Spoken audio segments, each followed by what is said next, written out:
Hai everyone, aku Hilal. Assalamualaikum. Di video kali ini akan dijelaskan 3 jalur masuk perguruan tinggi negeri.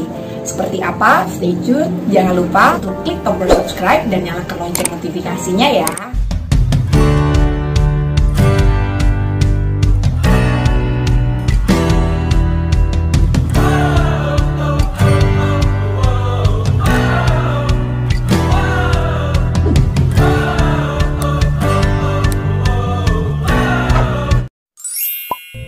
Kita mulai dari yang pertama, yaitu SNMPTN.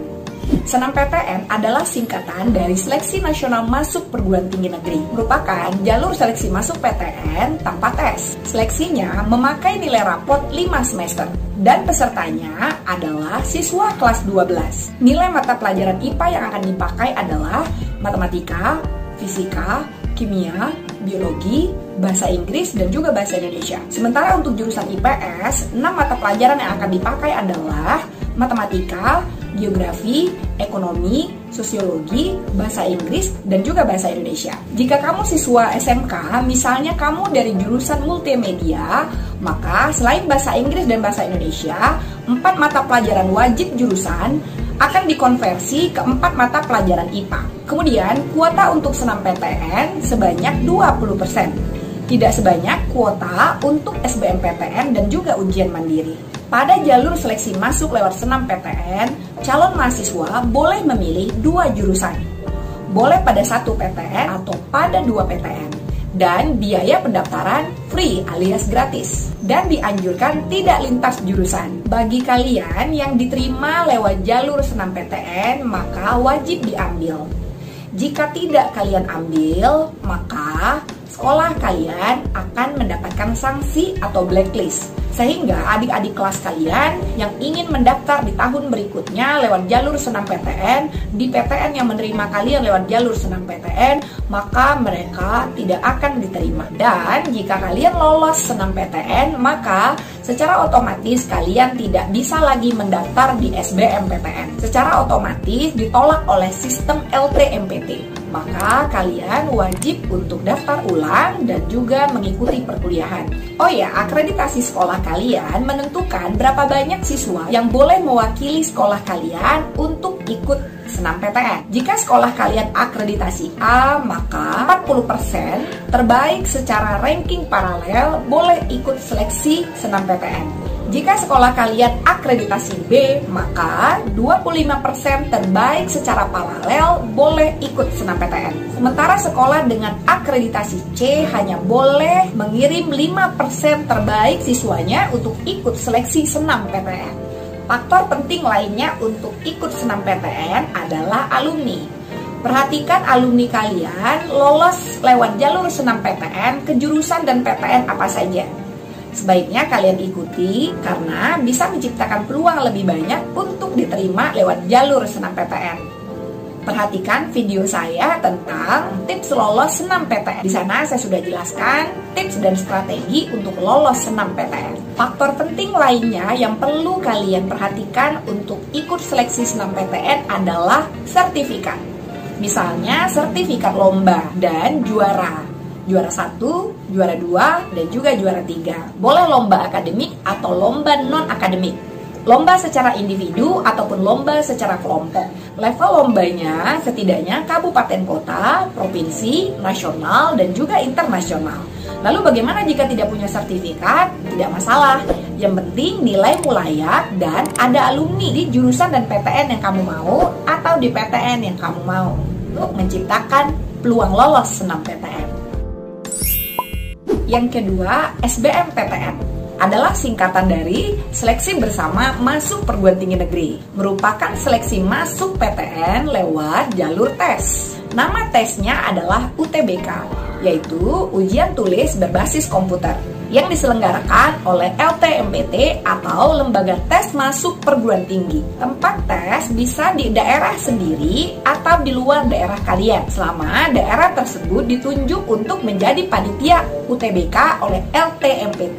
Pada seleksi SBMPTN, faktor kelulusan hanya dilihat dari kelayakan lulus berdasarkan nilai tes UTBK. Semakin favorit dan semakin unggul PTN dan jurusan yang kalian pilih, tentunya nilai yang dibutuhkan juga semakin tinggi dan keketatan juga yang semakin tinggi. Materi tes UTBK terdiri dari TPS, yaitu tes potensi skolastik. Menurut situs ltmpt.ac.id, TPS adalah mengukur kemampuan kognitif, yaitu kemampuan penalaran dan pemahaman umum yang penting untuk keberhasilan di sekolah formal, khususnya pendidikan tinggi. Kemampuan yang dimaksudkan meliputi kemampuan penalaran umum, pengetahuan kuantitatif, kemudian pengetahuan dan pemahaman umum. Yang keempat, kemampuan memahami, bacaan, dan menulis. Sementara untuk tes sainteknya yaitu materi matematika, fisika, kimia, dan juga biologi. Untuk rumpun soshum terdiri dari geografi, ekonomi, sosiologi, dan juga sejarah.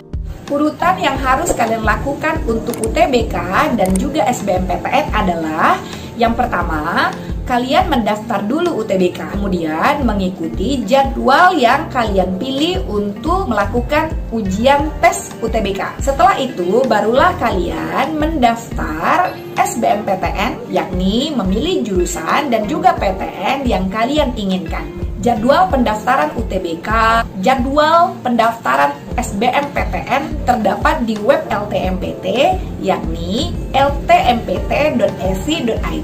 Pada jalur SBMPTN, kalian boleh memilih satu jurusan atau dua jurusan, dan boleh dalam satu PTN atau pada dua PTN.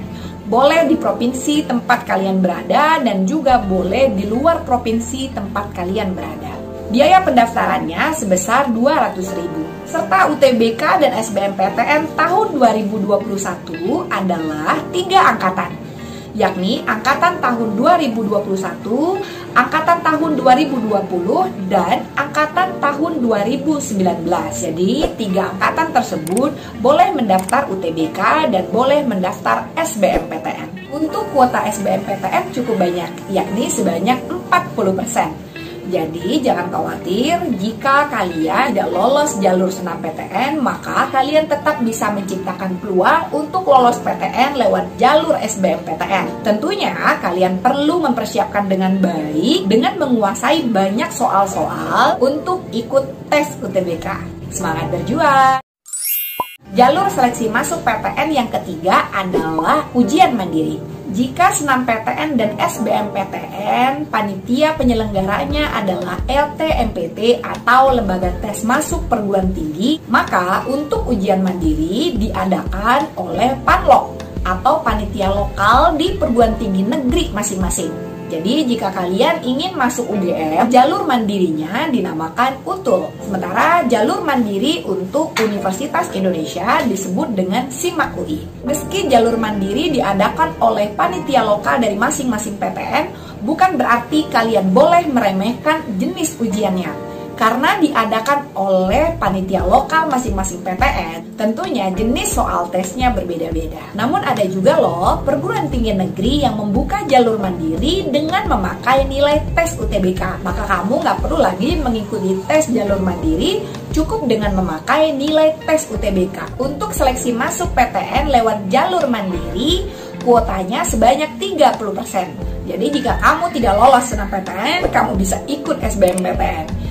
Jika SBMPTN kamu tidak lolos, maka kamu boleh mengikuti jalur mandiri. Demikian saja video kali ini tentang senam PTN, SBMPTN, dan juga jalur mandiri. Semoga bisa bermanfaat. Jangan lupa untuk klik tombol subscribe, like, dan share video ini ke seluruh sosial media yang kamu punya. Bye everyone, aku Hilal. Assalamualaikum.